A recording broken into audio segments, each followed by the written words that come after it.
Hi, my name's Erica and welcome to Cello and Then Some. So today I will be going over just a brief tour of the cello and how to care for it because that is just as important as learning how to play. So number one is, how do we hold our cello? Now, a big thing I see is that people try to grab cellos by this part right here. This is called the bout. Now the issue is, if we hold our cello by this part, we can very easily drop it, and then our cello will go crashing towards the floor, which is not what we want. I say always hold the instrument by the neck. This will allow you to be able to carry it around very conveniently. And if my hand slips, I will catch it with the scroll. So there are many different parts of the cello. We have 4 strings, the highest being A, then D, followed by G, and lastly, C. This is called the end pin, and it's adjustable to be able to create different heights. Here, my end pin is fully in, and I sit taller than it. You want to extend your end pin out at a length where the bout of the cello will hit your breastplate, just like so.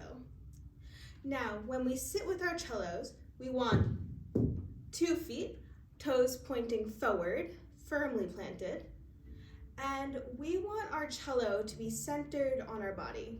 This is called a cello hug, and we want to be able to hold our cello and be able to rock side to side. If you can remove your arms and still be rocking side to side, this means that your cello is centered properly. If my cello is like that, it would be very hard to rock side to side and keep both feet on the ground. Now, we're going to pluck some strings. I'm going to take my right hand, place it on the side of what's called the fingerboard, this black part. Right hand, thumb up, stick it on, reach your index finger across. Now, when we pluck the strings, we want a very full tone. If you're getting this, it means that you're using too much of your nail. We want to use the pad of our fingers.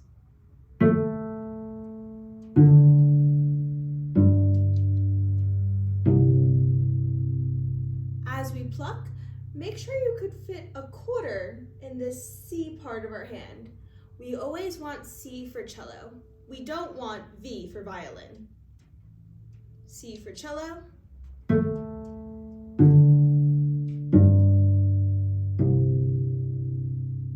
Nice. So just as important as playing our cello is making sure we're taking proper care of it. So I'm going to show you how to put your cello in its case. First things first, you put your end pin in. Second things second, you have your bow. I have a hard case with me today, but if you have a soft case, it's going to be a bit different. With a hard case, it doesn't matter if I put my bow or my cello in first. With a soft case, you want to put your cello in first. The reason is our bow could snap as we're adjusting the soft case. Now, since I have my hard case with me today, I am just going to slide my bow into the slot while I hold my cello by its neck. And then I will take my cello and stick it in. See how as I'm putting it in the case, I make sure I am always holding the neck of the cello? This allows me for it to be super secure. Finally, I close my case and I close my clasps. If you have a soft case, you probably have zippers. Now, when it comes to storing your cello, there are a few things you want to keep in mind. Today, I'm by this beautiful window, but in your home, I would recommend storing your instrument away from the window. This will allow it to stay safe from temperatures. So, to store your cello, take it, lay it down on its side against a wall.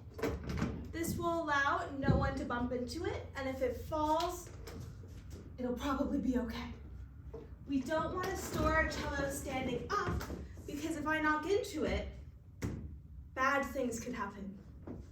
So I make sure it's on its side, against a wall, and And I am all set to go. Thank you for watching Cello and Then Some. I'll see you next time.